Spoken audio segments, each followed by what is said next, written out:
अतीक अहमद के परिवार की बात करें तो 5 लड़कों में तीसरे नंबर का असद उमेश पाल हत्याकांड का मुख्य आरोपी था। अतीक की गैर मौजूदगी में असद ही अतीक के गैंग को ऑपरेट भी कर रहा था। अतीक अहमद के 5 लड़कों में तीसरे नंबर का असद उमेश पाल हत्याकांड का मुख्य आरोपी था। अतीक की गैर मौजूदगी में असद ही अतीक के गैंग को ऑपरेट कर रहा था। उसके पिता, चाचा और दोनों भाई तो माफिया गिरोह से जुड़ चुके थे, लेकिन असद अहमद का अंडरवर्ल्ड से कोई नाता नहीं था। वो पढ़ाई कर रहा था। इसी साल 12वीं की परीक्षा पास की। असद पढ़ाई में बहुत तेज था। रिपोर्ट के मुताबिक लॉ की पढ़ाई करना चाहता था।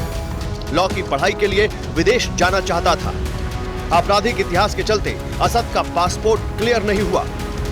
कहा जाता है कि असद अहमद बेहद गुस्सैल मिजाज का था। असद ने स्कूल में अपने शिक्षकों की पिटाई भी की थी।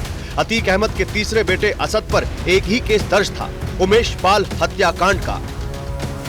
कुछ वक्त पहले खुलासा हुआ था कि माफिया अतीक की जिद पर ही असद को उमेश पाल हत्याकांड में शामिल किया गया और उससे गोली चलवाई गई, जिस पर शाइस्ता ने बेहद नाराजगी भी जताई थी और रोते हुए कहा था कि असद को इस मामले में शामिल नहीं करना चाहिए था।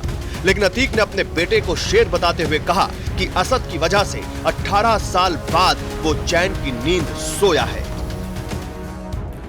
तो आइए असद की क्राइम कुंडली आपको दिखाते हैं। असद आखिर था कौन और कैसे वो इतना बड़ा शूटर बन गया। देखिए, असद माफिया अतीक अहमद का बेटा, वो किस तरह से इस पूरे मामले में सामने आया। माफिया अतीक अहमद का बेटा असद उमेश पाल हत्याकांड जो कि प्रयागराज में हुआ, उसमें मुख्य आरोपी उमेश पाल पर फायरिंग की थी असद ने, और असद का सीसीटीवी फुटेज सामने आया था जिसमें वो फायरिंग करते हुए सीसीटीवी में दिखा था।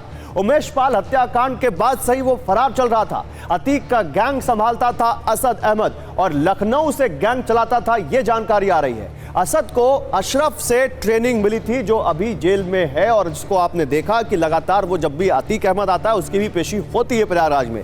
लेकिन अगली बात आपको बताते हैं, अगली जानकारी आपको देते हैं कि कैसे अतीक ने ही असद के मन को बढ़ा रखा था। उमेश पाल मर्डर में असद का नाम आने पर उसकी मां शाइस्ता नाराज थी। शाइस्ता परवीन ने अतीक से अपनी नाराजगी भी जाहिर की थी। शाइस्ता ने रोते हुए कहा था कि असद अभी बच्चा है, उसको इसमें मत शामिल करो।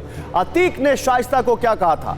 अतीक ने शाइस्ता को कहा था कि असद शेर का बच्चा है और उसने शेरों वाला काम किया है। आज उसी की वजह से मैं 18 साल बाद चैन से सोया हूं। उमेश पाल के चलते मेरी नींद हराम हो गई थी, ये कह रहा था अतीक अहमद। तुम बेवजह मेरा मूड ना खराब करो, सब मैनेज हो जाएगा, ये अतीक अहमद ने शाइस्ता से कहा। ये सूत्र बताते हैं।